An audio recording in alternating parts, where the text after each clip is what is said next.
Right. So this is another kind of a plan. So we will keep things simple. We will say it is an amount-based plan. OK, and click OK. OK, the effective date is important. 24th. I'll click on OK. And here also it says, what is the plan name? So let's give it a plan name. W. Car allowance. Let's say. OK. Now it will ask you, what is the eligibility rule? Who all is eligible for this particular car allowance? Right. So then here also, if you want to restrict this allowance to only a certain population of employees, then you can create that eligibility rule and put it here. Okay, I will do that. But let's first create the compensation element. Let's say it is a car allowance. Okay. And what is the default amount that you are going to give to your employees? You see, it is 0 by default. It is 0, and it is not even mandatory. Right, it is not even mandatory. Only this part is allowed, is mandatory. The compensation element is mandatory. But we should specify something in the frequency, like how often you are going to give out or the amount that you are going to specify here. What is that amount? Is that an annual amount? Is that a monthly amount? Is it an hourly daily? What is the frequency of this amount? Let's say it is an annual amount that we are going to get. Okay, and we are going to say that. Yeah. The default amount is $1,200. Okay. $1,200 annual. That is your car allowance. Okay. Right. And then here also we have this apply FTE percentage. So if somebody is a part-time, then the amount will be prorated for that particular worker. Okay. And again, are you going to include this in the merit eligibility? Merit and the merit process. If you want to exclude it, like, yeah, I don't care what is your merit. What is your anything? I just want this car allowance to be fixed.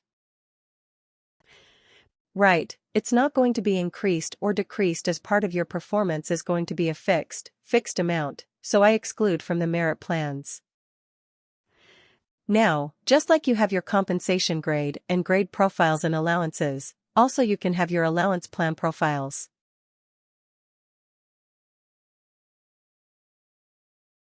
What does this profiles allow us to do?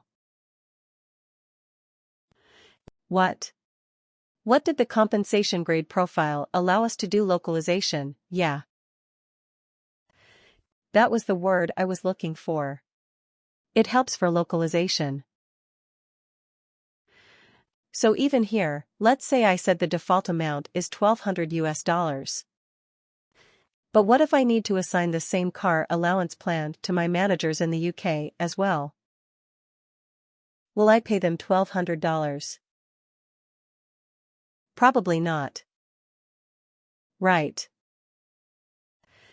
Even if it is equivalent, I will still pay them something in the pounds. Right, in a different currency. So this allows us that allowance plan profile allows us to do exactly that. So let me create one allowance plan profile and I will say, okay, it is $1,200 for what? Country, United States of America. Correct. This is the same eligibility rule that we used for our compensation grade profile as well. isn't it? So here I am saying, okay, if you are in the US, you are going to get $1,200, and if you are in UK, you are going to get £900. Okay, and so what will be the eligibility rule? Country, United Kingdom. Understood. That if you are in the US, you will get $1,200 a month. If you are in the UK, you are going to get £900. Yeah, let's say only people of the IT department. Or maybe if you are in IT department and in the US, you get $1,200. If you are in the sales department and in the UK, you get $900. Yes, you can combine multiple eligibility rules or in one eligibility rule as well. You can combine multiple conditions, multiple rule conditions. This is a simple, straightforward rule. Right. Country United Kingdom means that your country is UK. That's what it means. But if you want to make it a bit more like realistic or maybe a bit more complicated, yes, you can put in more conditions in one rule, or you can add multiple rules here as well. Okay. Eligibility rules. You are flexible in using eligibility rules. You can use multiple conditions in one eligibility criteria. Okay. Now, here there is something called as plan eligibility. What does this specify and how is it different from the eligibility rule that we have at the bottom of our screen in the plan profile? Why are these two different? This eligibility rule versus diseligibility. Who should get this allowance? That is what the plan eligibility will tell us. Let's say I want to do it only for managers or above. Okay, only managers or above will get a car allowance. Let's say so, then my eligibility rule will say managers or above. So all managers or above people like executive directors, vice president, etc. Everybody is eligible for this particular car allowance. Okay. That is what this eligibility rule at the plan level will specify.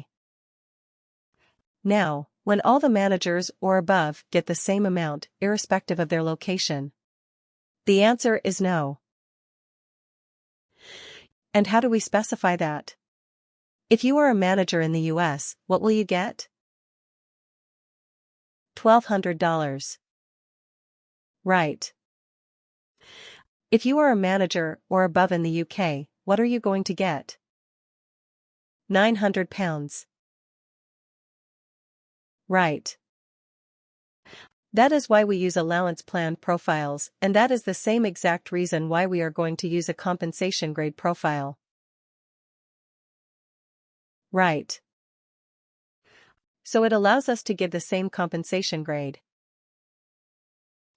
to everybody, but then, depending on their location or maybe some other factors, we are able to actually assign them a different range. This plan eligibility is important because without it,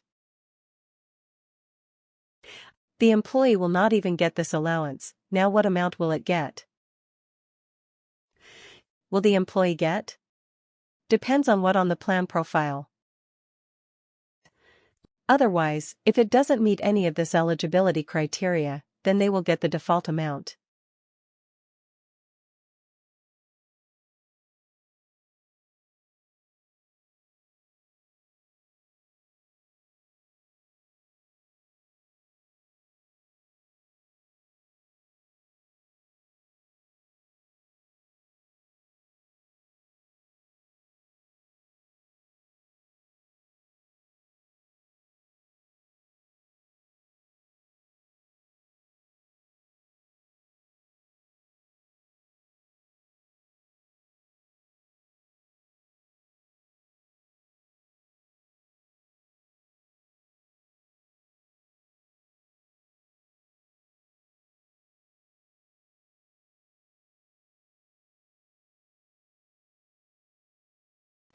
Right.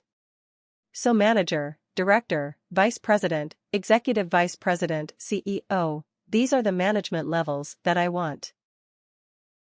Okay. Now,